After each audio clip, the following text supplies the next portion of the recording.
everyone, my name is Leanne and I am really excited to be sharing my card with you today and guest hosting for the Greeting Farm. For those of you who don't know me, I have a channel here on YouTube called Shop Leanne, and I create primarily cards, stamped cards, and some art projects as well. So let's take a look at this card. To begin, I have an A2 size folded card, top folded, and a piece of mixed media cardstock cut to the same A2 size. I also have a piece of Nina Solar White cardstock. This is about 40 pound, a lighter weight, cut down about an inch off the height and width. And then I'm going to be using the really sweet Oh Dragon stamp set from the Greeting Farm today. I also have some stamp pads. I have Memento Tuxedo Black ink and Versamark for embossing. And here are the distress inks I'll be using, and Candied Apple, Carved Pumpkin, and Seedless Preserves. I'm going to be using white embossing powder. This is called Snow, and it's from Recollections, which I picked up at Michael's. And so I'm going to prepare the background, the cardstock first. I'm going to use this really cute dragonfly on the edge, and I'm going to use him to do my embossing with on the background.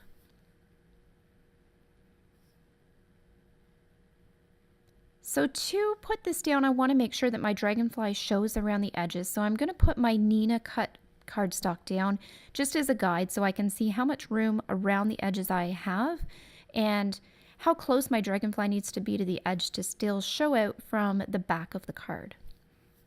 So now that I have an idea of that, I have my background taped down, and I'm just using some kitchen flour to prepare my surface so that my embossing powder doesn't stick where I don't want it to. So one by one, I'm going to stamp the dragonflies around the edge, and I'm just kind of tilting the position of the dragonflies so they're flying in random directions. I don't want them to be repeating straight. I want them to just be kind of organic and falling where they are. So I'm just tilting the stamp as I work around the edges, stamping the outside. And it is hard to see when you're stamping like this because the ink is clear, but if you hold it up to the light, you can see a reflection. So now I'm going to put my embossing powder on, and it's white too, so it is a little hard to see, but I'll try to hold it up so you can see where the embossing powder is. When I shake this off, I kind of tilt the embossing powder to the left and right, just making sure that it sticks to all the edges of the stamp, and there you can sort of see the position of my dragonflies. Now I've run this under my heat tool, and they're embossed and all shiny and ready to go. So we'll do a little emboss resist for the inking of the background. So I'm coming in with my 3 distress ink colors, and I'm going to start with the Seedless Preserves. So I'm going to work from a dark tone to a light tone, just emulating a sky background. It's always lightest at the horizon line, so I'm keeping my darker color for the top, and then I'll do my medium tone in the middle, and then my lightest tone at the base. And for the ink blending here too, I am only going to be able to see the outsides of the card when I'm done, so I'm not really worrying too much about the middle, just trying to make sure that the outside edges are all even and blended really nicely. I find that mixed media paper is the easiest cardstock to blend on with distress inks. It's just wonderful to work with. So if you are looking to do this technique, I definitely recommend using mixed media. I have done this on other cardstocks as well, and they work okay, but this one really blends nicely and evenly, so you don't get the hard circle lines. Everything just kind of smooths out and looks really nice when it's done. I just have a piece of paper as well just to hold that in place. The distress inks take a bit to dry, and so I don't want to make marks with my hands. Even though it'll be covering up that part that I'm holding, it's always easier just to have a scrap piece of paper to hold it down. And I find it doesn't smudge the ink that way too. So I have this all ready to go, and I'm so excited with how this is turning out so far. I do want to add a little bit of texture to the background, so I'm going to come in with my darkest distress ink color, that Seedless Preserves, and I'm going to just smush a little bit onto an art palette I have. I got this at a local craft store. It was like, I think about $2. I'm going to come in with my number 8 Grumbracher water brush, and I'm just going to wet down that Seedless Preserves and make it nice and juicy because I'm going to do some splattering on my background. Now I have another brush that I'm going to use as my base to do the splatters. This is always kind of a nerve-wracking part because you're never quite sure how it's going to turn out and you can't erase it. So you have to go in with caution, but it actually is pretty easy to do and quick. And I thought that the darkest ink would show up the best on all the colors, and I really like the effect. So here is sort of a preview of how the card's going to look, how it's building up so far. So now I'm going to start working on my background. And this will be on the Nina Solar White cardstock, so I'm just going to hold it down with some Post-it tape in place while I'm stamping.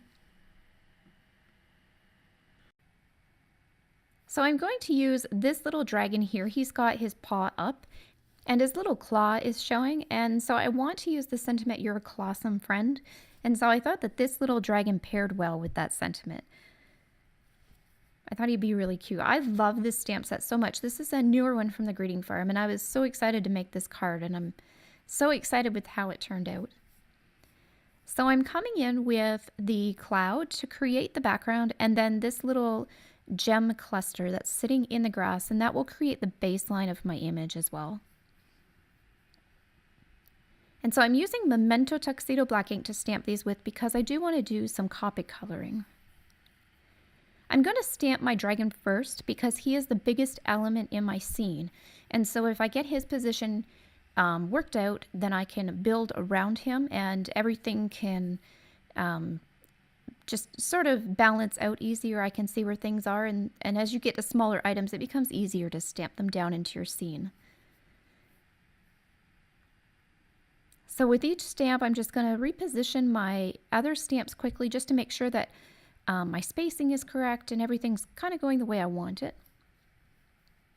And so I'll do my grass next.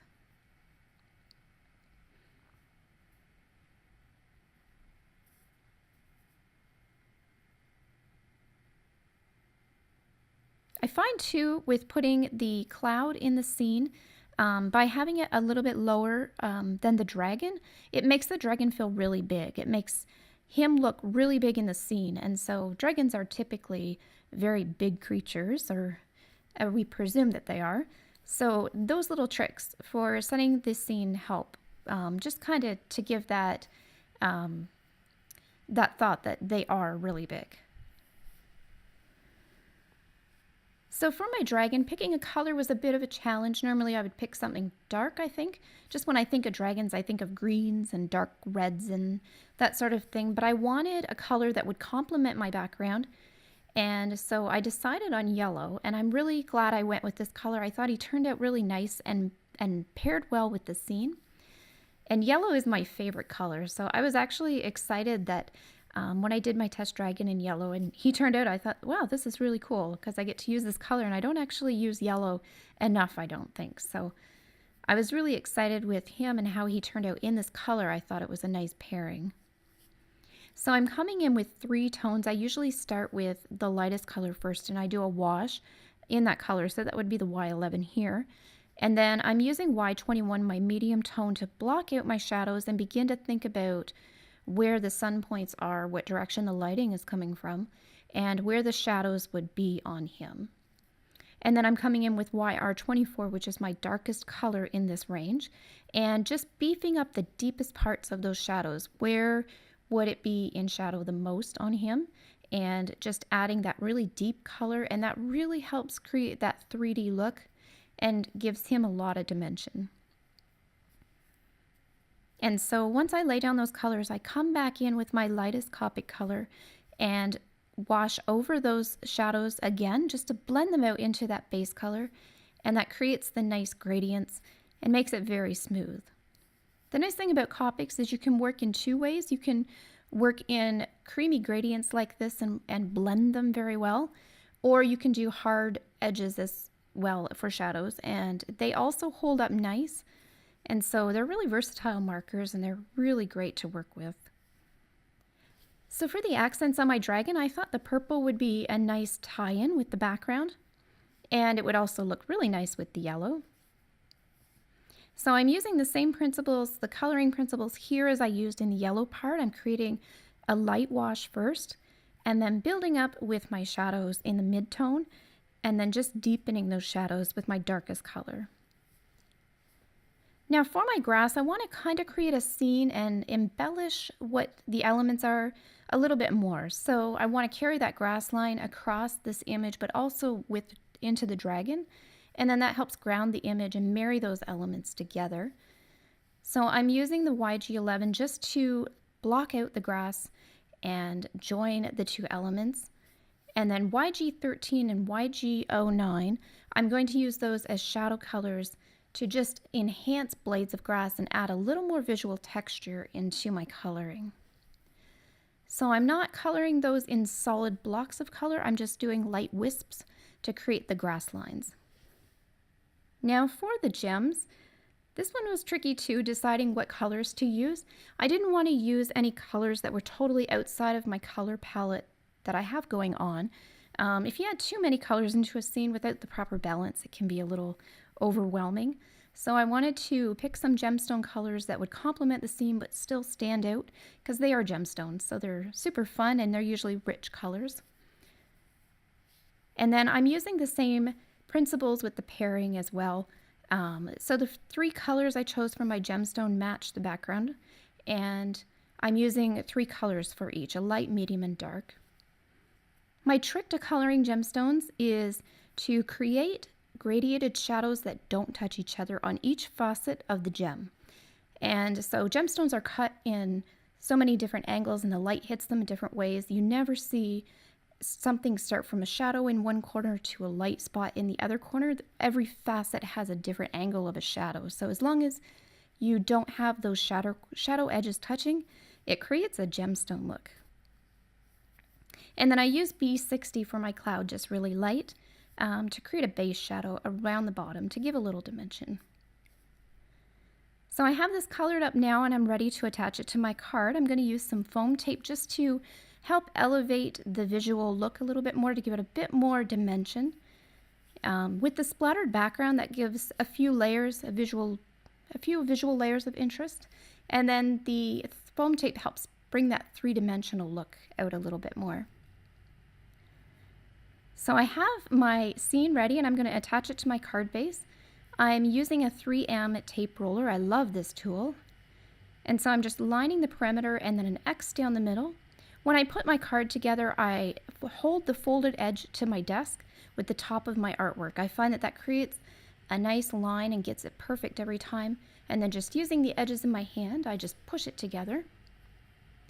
I'm going to add some sequins as well, just to embellish my card a little bit, add some glitter.